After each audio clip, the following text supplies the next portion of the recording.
یشنا اپنی بہن سے کہتی ہے کہ مجھے نہیں لگتا کہ اس عمر میں ابا کو کوئی جاب پر رکھے گا۔ نیلی کہتی ہے کہ تم پریشان نہ ہو، یہ ابا کے معاملات ہیں، وہ خود دیکھ لیں گے۔ یشنا کہتی ہے کہ کیسے پریشان نہ ہوں، تمہارے سامنے ہی تو ہے گھر کے حالات، اور کہتی ہے کہ 5 لاکھ کا چیک دیا ہے آپ ہی کے سسرال والوں نے، انہیں تو کوئی فرق نہیں پڑا ہوگا، لیکن ہمیں تو پڑ گیا ہے نا۔ اس کی بہن کہتی ہے کہ کیا ہو گیا ہے، اتنی اوور تھنکنگ اچھی نہیں ہوتی یشنا، اور کیا ضرورت ہے تمہیں اتنے لمبے چوڑے حساب لگانے کی، اور کہتی ہے کہ تمہیں کیا لگتا ہے کہ ابا کو ان سب باتوں کا اندازہ نہیں ہوگا؟ بالکل ہوگا۔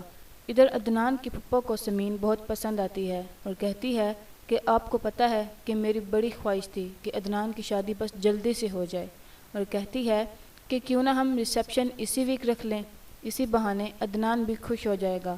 تبھی شائلہ کہتی ہے کہ آپ عدنان سے تو پوچھیں کہ خوشی ملی اس کو، اور عدنان سے کہتی ہے عدنان بتاؤ پھپھو کو کہ کیا تم خوش ہو؟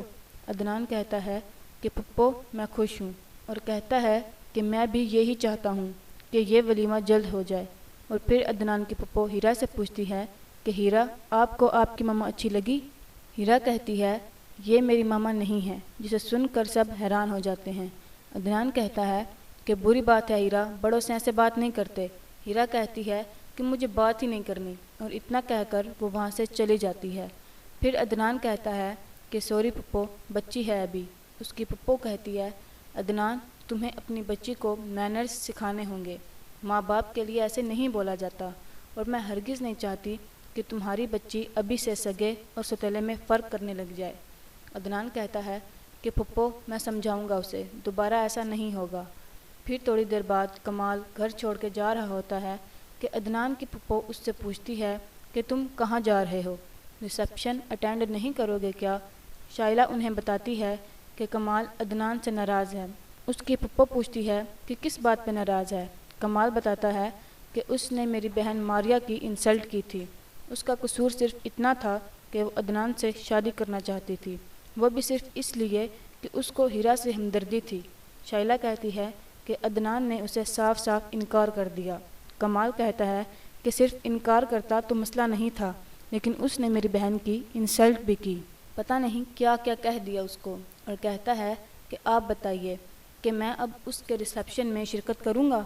عدنان کی پھپھو کہتی ہے کہ بھائی جان نے مجھے ساری سچویشن سمجھائی تھی اور بتایا تھا کہ کن حالات میں ہوئی ہے یہ شادی، اور عدنان نے تو صرف سمین کی عزت رکھی ہے۔ شائلہ اور کمال کہتے ہیں کہ یہ ساری کی ساری پلاننگ تھی پھپھو۔ کمال کہتا ہے کہ انکل بھی اس میں انوالو تھے۔ اس کی پھپھو کہتی ہے کہ تم لوگوں کو کوئی غلط فہمی ہوئی ہے، اور تم دونوں اس وقت بہت غصے میں ہو، اس لیے اس شادی کو تسلیم نہیں کر پا رہے ہو، وقت گزرنے کے ساتھ ساتھ تم لوگ بھی مان ہی جاؤ گے۔ اور انہیں سمجھاتی ہے کہ دل بڑا کر کے سمین کو تسلیم کر لو، وہ بہت اچھی لڑکی ہے، اور اس کی خوشی میں شریک ہو جاؤ۔ اتنا کہہ کر وہ وہاں سے چلی جاتی ہے۔ شام کو ریسیپشن پر سب سمین کے گھر والوں کا ویلکم کرتے ہیں۔ سمین کی ماں سمین کا پوچھتی ہے۔ عدنان کی پھپھو کہتی ہے کہ سمین بھی بالکل ریڈی ہے، ہم آپ کے آنے کا انتظار کر رہے تھے۔ پھر عدنان کی پھپھو اور اس کا ابو عدنان سے سمین کو لانے کا کہتے ہیں۔ پھر عدنان سمین کو لے کر آتا ہے۔ سمین کو خوش دیکھ کر اس کی ماں بہت خوش ہوتی ہے اور اس سے ملنے آتی ہے۔